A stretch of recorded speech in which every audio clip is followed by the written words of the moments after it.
Hey, welcome in. Welcome to the Arrowhead Addict podcast. We are here coming to you live. Let me tell you, the dopamine, it's flowing. I am damn excited. We are so excited to be joining you guys tonight. Oh! Well, how you doing, man? Patrick. Good to meet you. Sterling.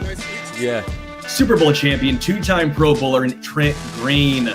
Trent Green, how you doing? Hey, what's going on, guys? Oh, he picked it up! He picked it up! He's gonna score!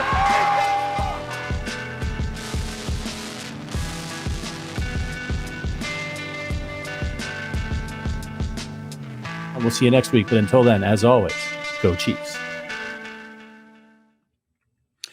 Welcome into the Arrowhead Addict podcast. My name is Bryce Carter. Thank you so much for joining us. This is our pregame show for the Kansas City Chiefs at the Buffalo Bills. Chiefs are catching 1.5 points here as a favorite headed into Buffalo in a game that honestly sets the stage for what is kind of a fight to stay in the 1 seed. I think ultimately that both of these teams will be playoff teams, but both teams are not leading their division, which is unusual. It looks like the Patriots are hanging on to win today.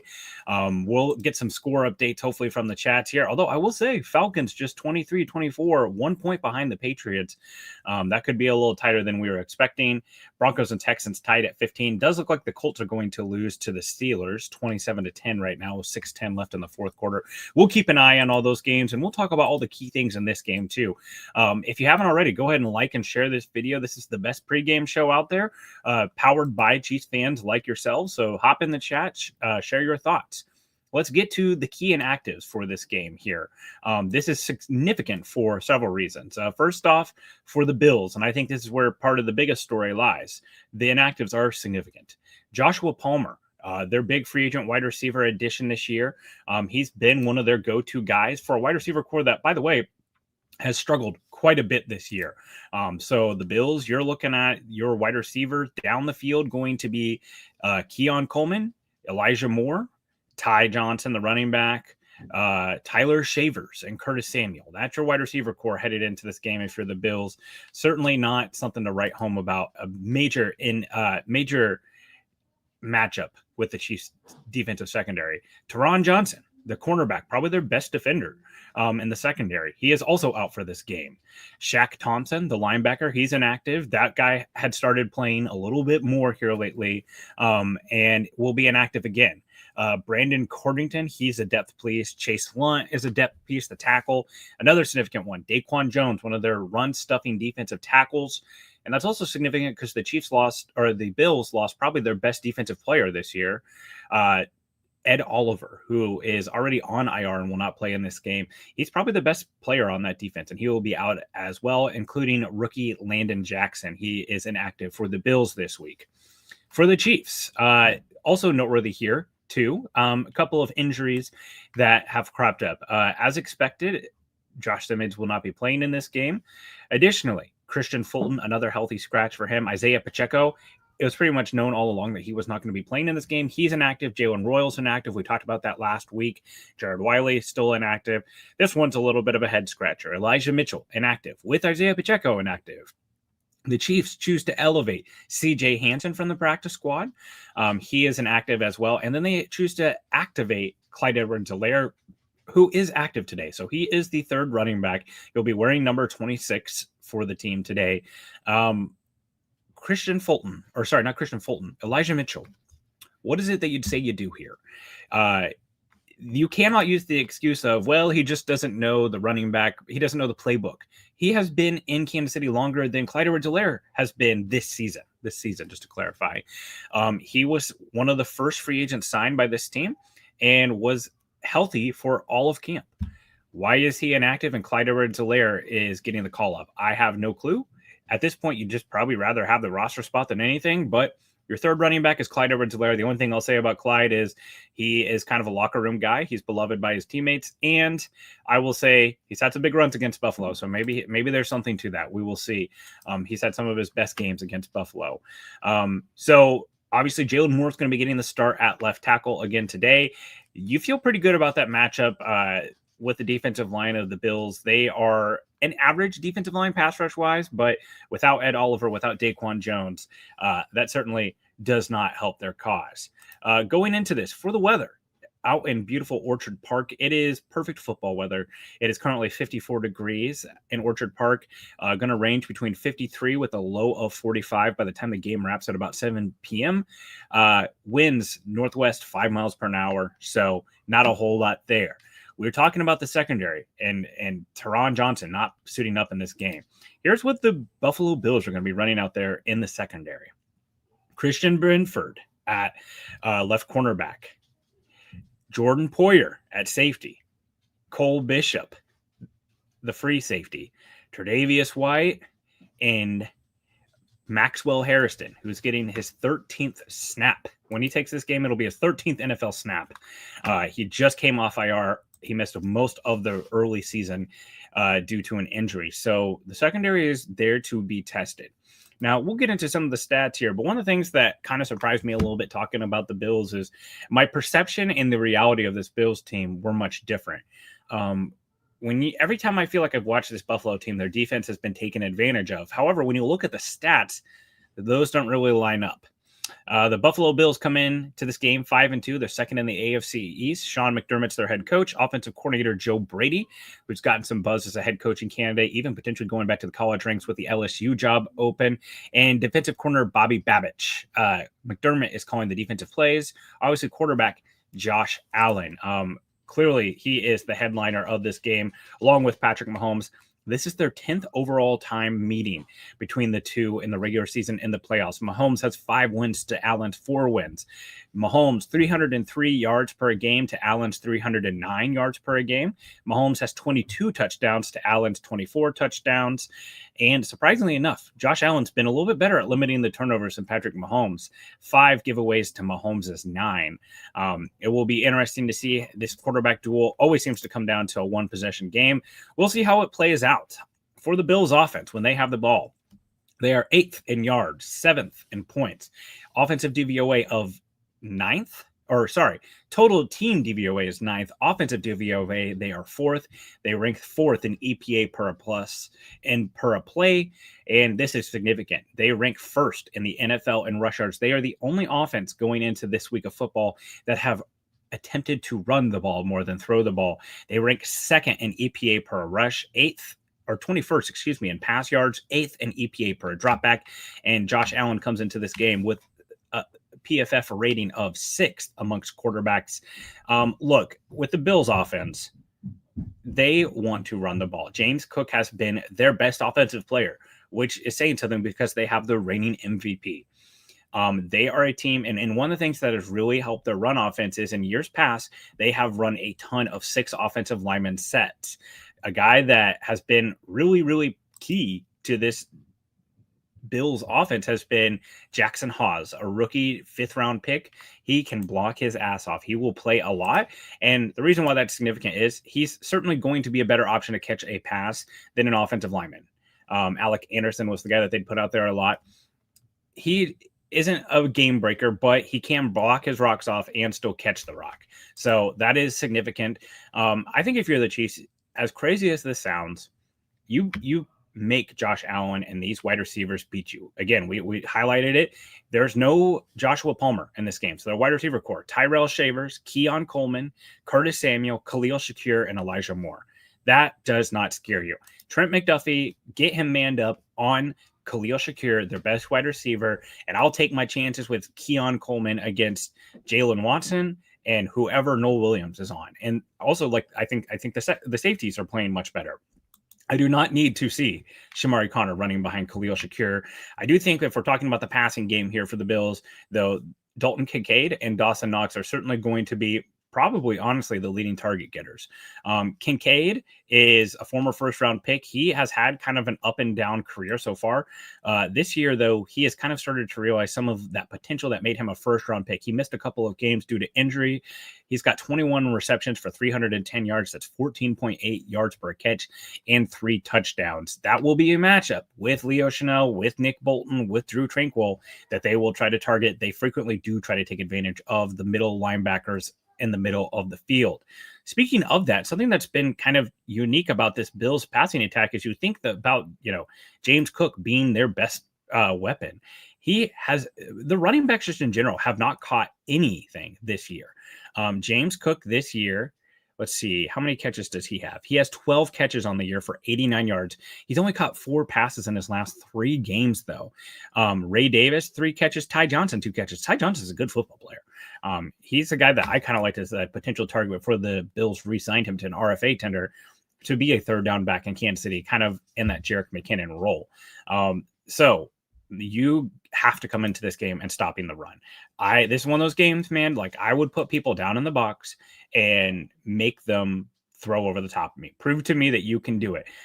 Let's get, Jaden Hicks in the box. Let's get Leo Chanel, have him mugged up over a very good Bills offensive line, but put him in, the C gap, have him take a guard head on. Deion Dawkins is one of the best left tackles in the game. Spencer Brown's a very good right tackle. They've got Osiris Torrance, a high second round pick that's coming to his own as a guard. I do think, and Pigskin here mentioned it in the chat, I think this could look a lot like the Eagles game, where we are going to blitz Josh Allen to death.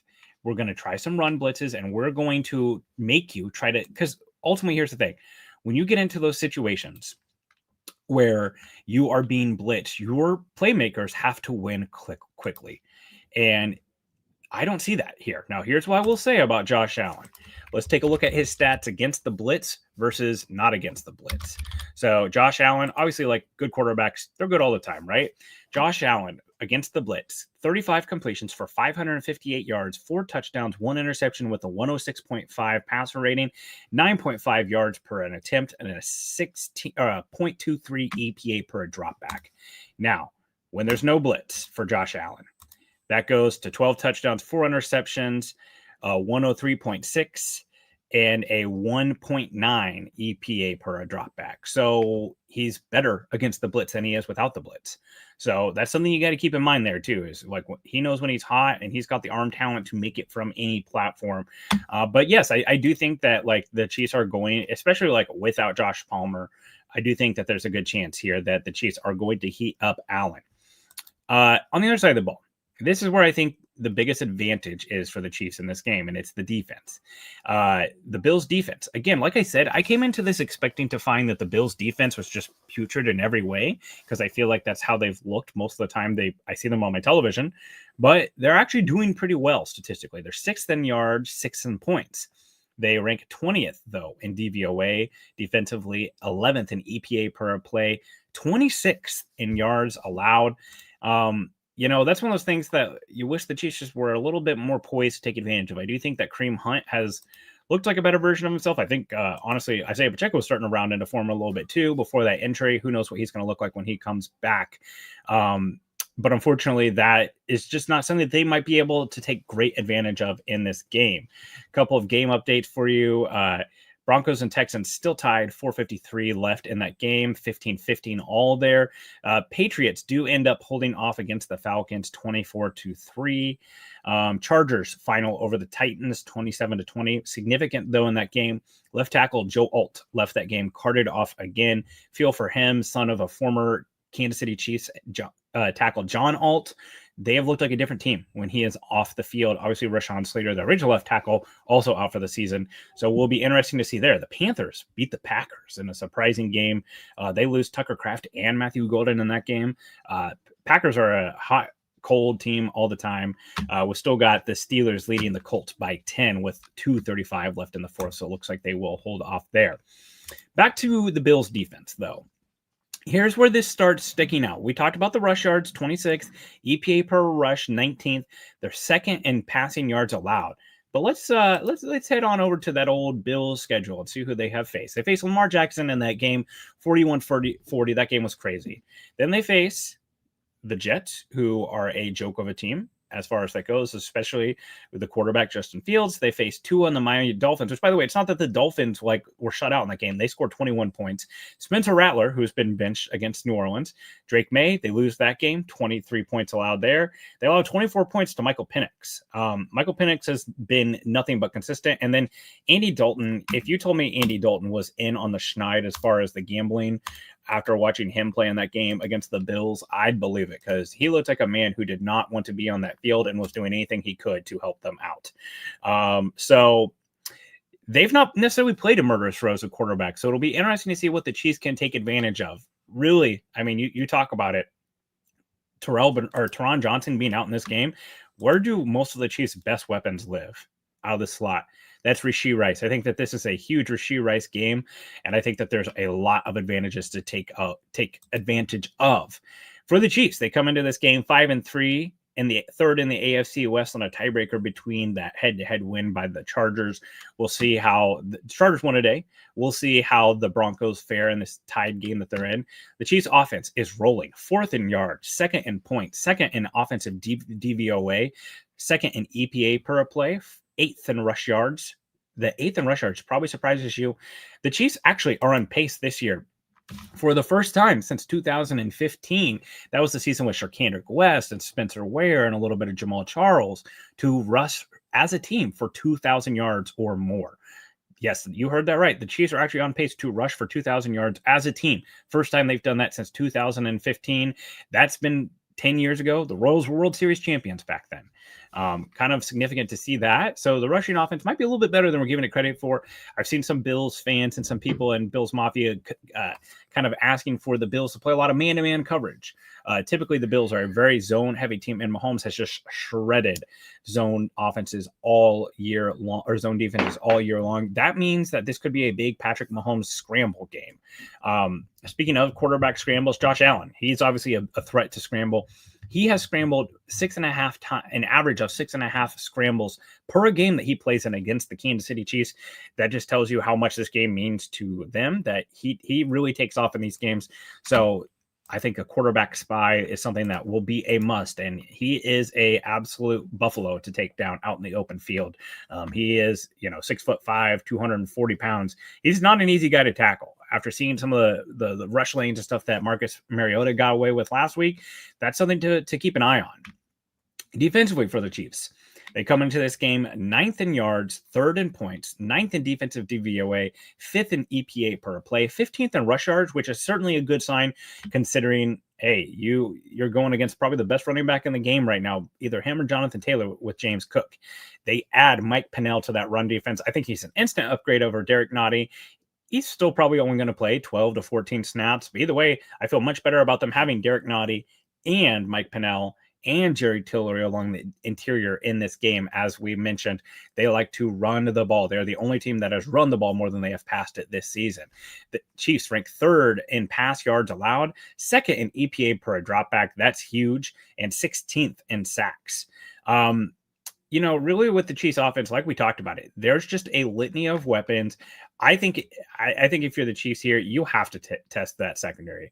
I would love to see come out, play action pass, try to hit him over the top with a Tyquan Thornton, with a Xavier Worthy. Let's see 34-year-old Jordan Poyer run stride for stride with Xavier Worthy. Let's see Cole Bishop, who honestly is absolutely brutal. He's a tough watch. Let's see him try to cover Tyquan Thornton. And then you can start hitting your underneath stuff with Rashee Rice.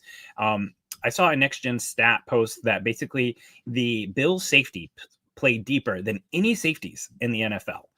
That's huge. That creates so much space. We saw all that space. Travis Kelce take advantage of it last week. We've seen Rashee Rice take advantage of it. And I know that we talked about the rush game here a little bit too, but all that space, the Chiefs got to be able to take advantage of this. Hopefully Kareem Hunt has just been a little bit more fresh, and that he will be ready to go in this game. And maybe the Chiefs can just do enough on the ground game to keep it a viable option. I see a little bit in the chat talking about Brashard Smith. I certainly think that Brashard Smith can have a role in this game, whether it be as a receiver or possibly some generated touches. They ran a triple option to him last week, and I thought that was a nice example of what he can do. The Chiefs historically have been a team that likes to run more outside zone. That could be a spot for him. However, I do not think that this is the Brashard Smith legacy game incoming. I love how we get excited about the new shiny toy right? Rashard Smith, realistically, he's 190 pounds, right? I'm just not sure how we can get him to necessarily be an every down linebacker or an every down running back, right? That's just not something that's super likely for a guy that size. He needs to put on weight. So until that happens, I don't think that you can necessarily see him. I expect this to be a predominant Kareem Hunt game. Take like probably 75 to 80% of the snaps, probably sprinkling a 10, 15% of Brashard Smith, and then probably 3 or 4 touches for Clyde. And maybe Clyde has something. I'd be skeptical, but he apparently has more than Elijah Mitchell, which is all that you can really say. Nick brings up something good here in the chat that Kansas City is going for it on 4th down at 34%, which leads the league, and also has converted 14 4th downs, which also leads the league. I'm not sure exactly the accuracy of those stats, but it has been very evident that the Chiefs are really good at going for 4th down, and they've been more aggressive. Kareem Hunt's been more effective than the tush push at going for it on those 4th downs. I had that stat a couple weeks ago. And that's something that's significant here too. Like the Bills, they run the tush push. The Chiefs stopping their tush push was a major part of that game, AFC Championship game in Arrowhead.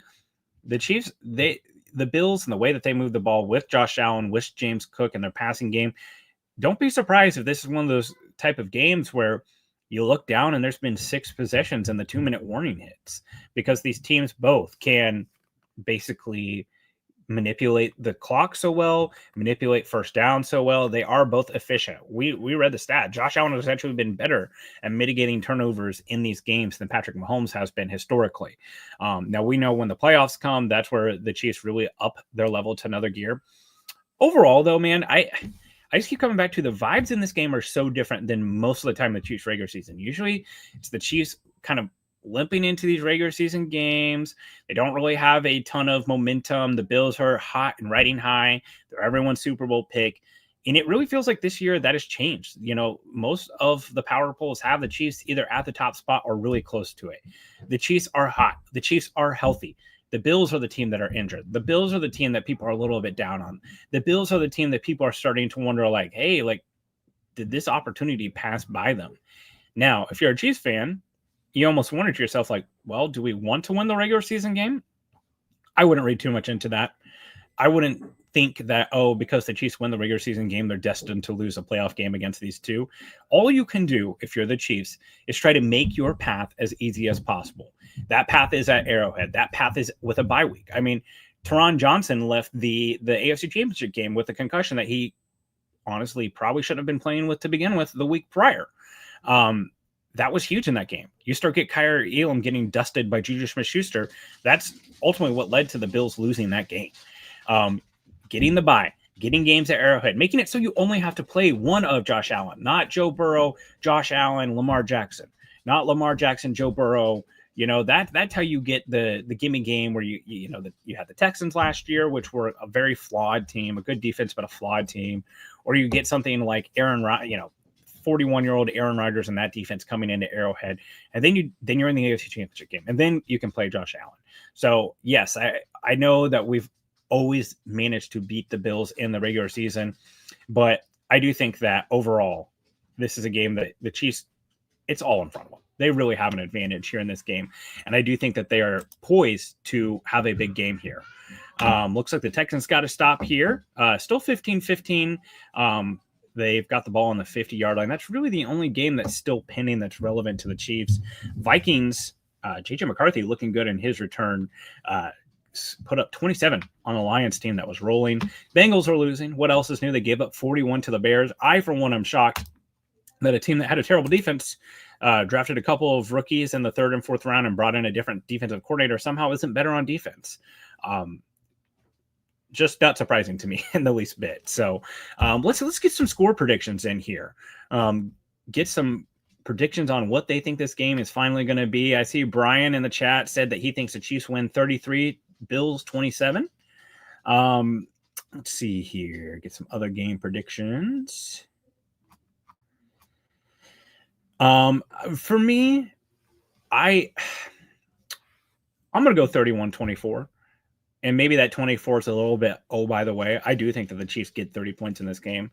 I think that they're effectively moving the ball down the field. The Chiefs have basically been hell on wheels when they are trying to score in the last month or so. They have just been surging on offense. I think that realistically, the Chiefs have had several drives in the last couple of games that they've rested their starters, or they're just basically winding down the clock. Anytime their starters have been out there and they're trying to score, they're basically doing it at a 70% clip or higher, which is astronomical. I see Rhett Frago has the Chiefs winning 24-21. Nick got the Chiefs winning 34-24. Sean Browning 32-24 Chiefs. Looks like we're all calling for a Chiefs win here. We'll be back here at halftime to talk about the key plays of the first half and look forward to the second half of the game. We'll keep a close eye on this Broncos-Texans game. There's also a chance that the Chiefs could be in a tie for first place with a win here and then headed to a bye week and then a game in Denver against the Broncos. That game could be huge. Luckily, the Chiefs have the bye before, and it looks like Patrick Surtain will likely miss that game as well, too. So thanks for starting to turn up Chiefs here. They've got a real opportunity today, but they got to take advantage of this game here in Buffalo. That's going to be it for me here on the pregame show. Join us back here at halftime for the halftime show, and then afterwards we'll either be celebrating or we'll be sobbing. Either way, we'll be here. Patrick Allen, Adam Best, and Sterling Holmes toasting to the Chiefs afterwards on this YouTube channel. So thank you so much for joining me today, and as always, go Chiefs.